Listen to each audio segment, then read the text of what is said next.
नमस्कार, बाजार है चैनल में आपका स्वागत है। और आज हम बात करने वाले हैं थीटा, एक और ऑप्शन ग्रीक की। तो थीटा क्यों ऑप्शन सेलर का मित्र होता है और ऑप्शन बायर का शत्रु, चलिए इस बात को समझते हैं। तो हम बात कर रहे हैं आज किसकी? थीटा की। ओके, थीटा की। तो थीटा में क्या है, आप यहां पर समझिए, कई चीजों की कंडीशंस यहां पर आती है। तो मैं यहां पर कुछ कंडीशंस आपको समझाने की कोशिश करूंगा। मान लीजिए यहां पर दो मित्र हैं, ठीक है। ओके, ये ए और ये बंदा बी। ड्राइंग बहुत सुपर है मेरी, ठीक है। तो ए और बी, ओके। तो ये लोग एक सर्टेन पॉइंट पे, जो 17,000 मार्केट चल रहा है उस पे बात कर रहे हैं कि ये जो ए है वो कहता है मार्केट तो भाई ये 17,000 के नीचे जाएगी, और ये कह रहा है कि नहीं, मार्केट ये 17,000 के ऊपर जाएगी। तो इस ये 17,000 के पॉइंट पे ये दोनों शर्त लगाते हैं, ठीक है। इतना तो आपको ऑप्शन अगर सेल करते हैं या बाय करते हैं इतना तो समझ में आता होगा। तो देखिए, अब यहां पर बात करते हैं सेलर की, ठीक है। सेलर क्या बोलता है? सेलर ने शर्त लगाई है, उसने बोला है कि अगर ये 17,000 का ऊपर जाएगा, 1 रुपए भी ऊपर जाएगा तो उसको 1 रुपए देगा, 2 रुपए ऊपर जाएगा तो 2 रुपए देगा। और बायर, बायर के लिए उल्टा समझ लीजिए, ठीक है। उसके लिए फायदा कहां होगा? अगर ऊपर जाएगा इसका 1 रुपए तो फायदा है, अगर नीचे रहेगा तो कोई फायदा नहीं है, या फिर 17,000 पे एक्सपायर हो जाएगा या फिर खत्म हो जाएगा तो भी उसको कोई फायदा नहीं होगा।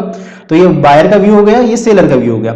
अब यहां पर समझिए, अब यहां पर थीटा कहां पर घुस जाता है, ठीक है। अब यहां पे समझो कि बायर, आप सेलर के व्यू को समझिए। सेलर के व्यू को क्या समझना होगा आपको कि सेलर का जो लॉस है वो कितना है? लॉस उसका अनलिमिटेड है, ठीक है। और बायर का जो लॉस है वो कितना है? लिमिटेड है, ठीक है। उसका क्या है? बायर का लिमिटेड है। उसको जो वो प्रीमियम देगा, मान लो 100 रुपए देता है, 500 रुपए, यहां पे हम 100 रुपए बात कर ले, मान लो 100 रुपए पे शर्त लगी है, 100 रुपए की शर्त लगी है, तो बायर को कितना देना है? सिर्फ 100 रुपए।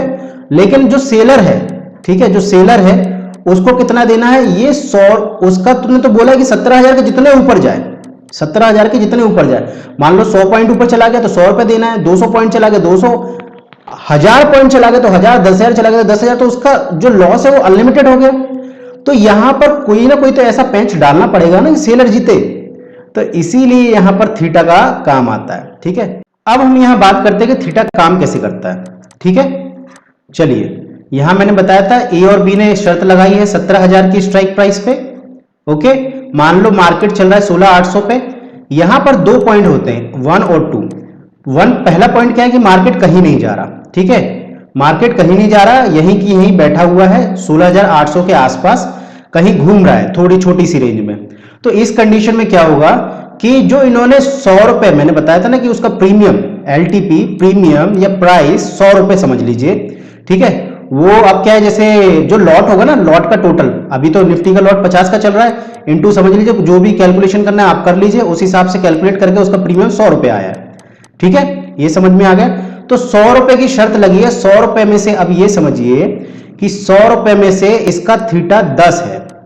थीटा हमेशा माइनस में होता है, ठीक है। तो थीटा 10 है, यानी कि ये पर डे क्या होगा? पर डे क्या होगा?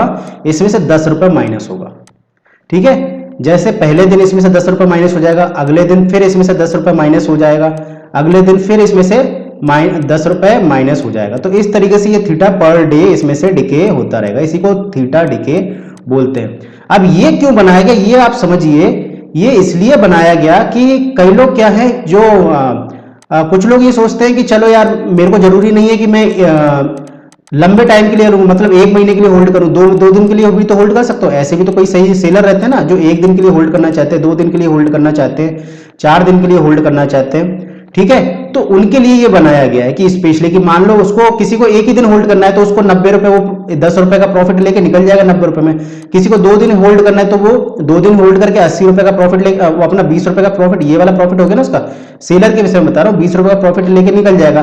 किसी को 3 दिन होल्ड करना है तो ये 3 दिन में, तीसरे दिन इसमें से निकल जाएगा। तो इस तरीके से ये 1 2 3। लेकिन ये मैंने कब बताया? जब मार्केट कहीं नहीं जा रहा है, तो इस तरीके से ये हो जाता है इसमें। अब यहां पर समझिए, अगर मार्केट अगर नीचे जाने लगा तो, या ऊपर जाने लगा तो, अगर नीचे जाने लगा और या ऊपर जाने लगा, अपने इसी पॉइंट पे खड़ा नहीं रहा, तो यहां पर दो और भी काम करते हैं, और भी ग्रीक्स हैं, वो सारे काम करते हैं। यहां पर मेन वेगा और डेल्टा, इसका भी इंपैक्ट आएगा यहां पर, ठीक है। डेल्टा का भी इंपैक्ट आएगा, है ना, और वेगा का भी इंपैक्ट आएगा, इसलिए इसके प्रीमियम में चेंज होंगे ही होंगे। ये आपका भले ही 10 रहे लेकिन ये प्रीमियम इधर उधर भागने लगेगा।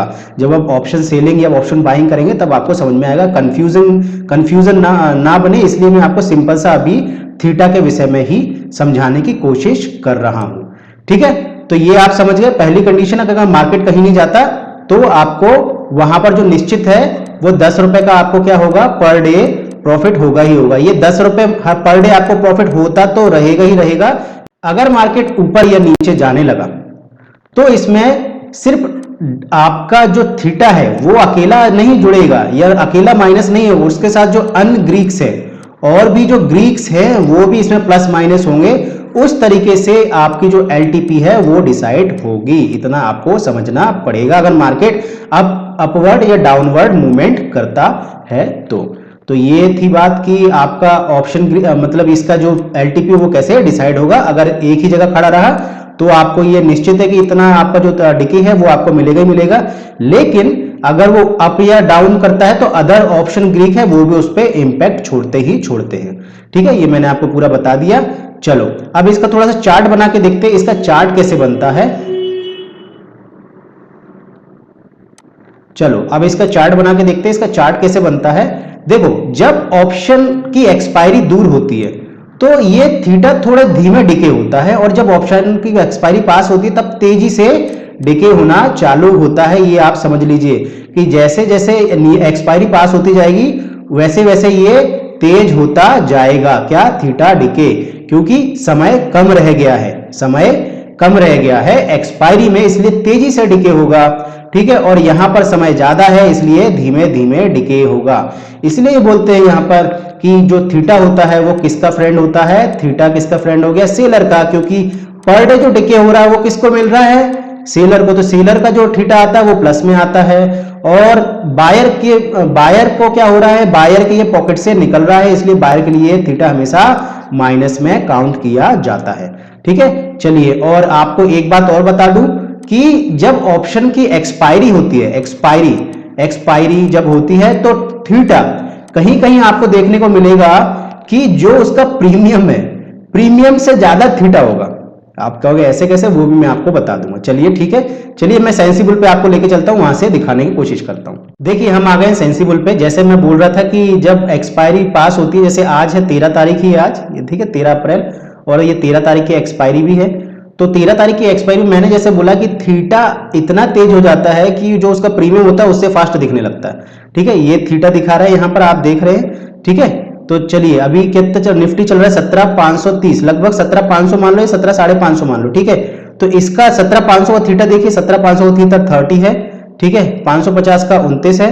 ठीक है, तो इसका एलटीपी देखते जाइए, 54 है ना, 600 का 33 और थीटा है 27। ओके, इसी तरीके से 650 का 19, और देखो थीटा कितना हो रहा है 22, प्रीमियम 19 का है और 22 का थीटा है। सोचो कितनी तेज है। और 17,700 की जो स्ट्राइक है उसका एलटीपी लास्ट ट्रेडिंग पॉइंट कितना है 11 का, और उसका थीटा कितना है 18। जो बचा नहीं है वो ही है। अब अगर आपको लग रहा है कि मैं मजाक कर रहा हूं तो चलो इसमें देखते हैं। ठीक है, मैंने बायर के उससे करने को देखता हूं, एनालाइज करते हैं, मैंने उसको बाय किया है। ठीक है, ये सेंसिबल के थ्रू हम देख रहे हैं, लोड हो रहा है। अब देखिए ये लोड हो गया है। अब हम यहां पर देखें मैक्सिमम आपका लॉस कितना है 593 का, लेकिन अगर थीटा दिखाएगा तो उसका थीटा कितना दिखा रहा है 887 का, मतलब 887 रुपए का आपको थीटा है। सोचो 887 रुपए का इसका थीटा है और आपको मैक्सिमम लॉस ही इतना दे सकता है। तो यानी कि थीटा इतना तेज है कि आपका जो आपने प्रीमियम दिया उससे भी तेज है। यही मैं आपको बताने की कोशिश कर रहा था। ठीक है, तो ये आपको देख लिया मैंने, कैलकुलेशन आपको बता ही दिया है। चलो अब थोड़ा फार चलते हैं, थोड़ा दूर चलते हैं। ठीक है, उससे भी आपको समझाने की कोशिश करता हूं। अब ये 21 अप्रैल की उस पे एक्सपायरी पे चलते हैं। 21 अप्रैल की एक्सपायरी पे हम देखें, 21 अप्रैल की एक्सपायरी पे देख ले, मान लो अब इसको मैं करता हूं सेलर की दृष्टि से। ठीक है, मैंने सेल किया कितना, मैंने 17,500 को सेल किया। ठीक है, इसको एनालाइज करते हैं कि इसमें आपको मैक्सिमम प्रीमियम कितना मिलेगा। ठीक है, और उसमें से थीटा डिके के पर डे कितना मिलेगा। देखो मैक्सिमम आपको जो प्रॉफिट है या मैक्सिमम आपको प्रीमियम 9,290 रुपए का मिलेगा। ठीक है, जिसका एलटीपी क्या चल रहा है 185.8, ये लॉट में कैलकुलेट होता है ना, इंटू 50 करके इसका टोटल मैक्स प्रॉफिट आता है। तो 9290 ये आपका मैक्स प्रॉफिट होगा। अब इसका आप थीटा अगर देखोगे तो इसका थीटा कितना है, देखो 432, सिर्फ 432 रुपए पर डे आपका ये जो आपका 9290 रुपए है, 9290 में से आपका पर डे इसमें से माइनस हो जाएगा। तो आप कैलकुलेट कर लेना कि 9290 रुपए में से आप 400 रुपए लगभग घटाते जाओगे तो कितना 8800 रुपए आपका इस अगले दिन 8800 रुपए इसका प्रीमियम लगभग बचेगा मैक्स। ठीक है, तो इस तरीके से ये थीटा आपके जो सेलर है उसके साथ में काम करता है, उसका दोस्त होता है, और जो बायर होता है उसका शत्रु होता है। ठीक है, अब यहां पर प्रश्न आता है कि थीटा डिके से बचे कैसे। तो थीटा डिके से बचने का एक ही तरीका है कि जो फार एक्सपायरी होती है, यानी कि आपको पास की एक्सपायरी में नहीं, 7 दिन बाद की पहले की एक्सपायरी या 15 दिन पहले की एक्सपायरीज में काम कीजिए तो थीटा डिके से बचा जा सकता है। नियर की एक्सपायरी में थीटा बहुत तेज हो जाता है। अगर आप 7 दिन या 15 दिन के अंदर के एक्सपायरी में काम कर रहे हैं, बाइंग कर रहे हैं, तो वो थीटा आपको मारेगा ही मारेगा। जहां तक आप 15 दिन के बाद का अगर एक्सपायरी में काम कर रहे हो तो वो थीटा आपको इतनी जोर से नहीं मारेगा तुम्हारे। देखो ऑप्शन ग्रीक डिजाइन इस तरीके से किए गए हैं कि वो ऑप्शन सेलर को प्रॉफिट दे और ऑप्शन बायर को लॉस दे, क्योंकि अगर ऑप्शन सेलर नहीं होगा तो बाइंग तो बचेगी ही नहीं ना। अगर सेलर ही मार्केट में नहीं है, बेचने वाला ही नहीं है, तो मार्केट ही खत्म है ना। इसीलिए उसको ऐसा बनाया गया है कि सेलर के लिए वो काम करे। ठीक है, और इसके साथ ही मैं 2 नई सीरीज लेके आया हूं। एक है पड़ताल, मैं अपना वीडियो रोज रात को 8 बजे डालता हूं। एक है पड़ताल, उस पड़ताल में मैं बताता हूं कि क्या मार्केट में क्या चीज चलती है क्या नहीं चलती है। उसको आप जाके मेरे जो चैनल के वीडियोस बने हुए उसमें से आप पड़ताल देख सकते हैं, मैंने किस किस की वो भी पड़ताल की है। और दूसरा विचार की फायदे की बात, तो फायदे की बात में हम लोग ऐसे स्टॉक्स को ढूंढते हैं जिसमें या तो हम अभी इन्वेस्ट कर सकते हैं या आने वाले टाइम में इन्वेस्ट कर सकते हैं। तो लास्ट जो मेरा वीडियो है मैंने उसमें बात की है क्रिजल लिमिटेड की, जिसमें झुनझुनवाला सर ने भी इन्वेस्ट करके रखा है और 90% एक साल में वो भागा है। और अभी क्या उसमें आप बाइंग कर सकते हैं या आने वाले समय में बाइंग कर सकते हैं, तो ये सब उसमें मैंने बताया। तो आप उसको फायदे की बात को भी देखते रहिएगा और पड़ताल को भी देखते रहिए। बहुत अच्छी सीरीज मैंने बनाई है। ठीक है, अगर आपका कोई कमेंट हो इस वीडियो को लेके या फिर दूसरे वीडियोस को लेके, या फिर आपका कोई पोर्टफोलियो जिसके जो आप जानना चाहते हैं कि वो अभी आपको उसमें से क्या करना चाहिए, तो उसके विषय में भी आप कमेंट कीजिए। आप किसी भी वीडियो में कमेंट कीजिए, मैं उसको आपको आंसर दूंगा। चलिए, तो अगर आप मेरे टेलीग्राम, इंस्टाग्राम, फेसबुक से नहीं जुड़े तो उन सबकी लिंक डिस्क्रिप्शन बॉक्स में दी गई है। तो मिलते हैं कल रात फिर 8 बजे, तब के लिए टाटा बाय बाय, सही नारा।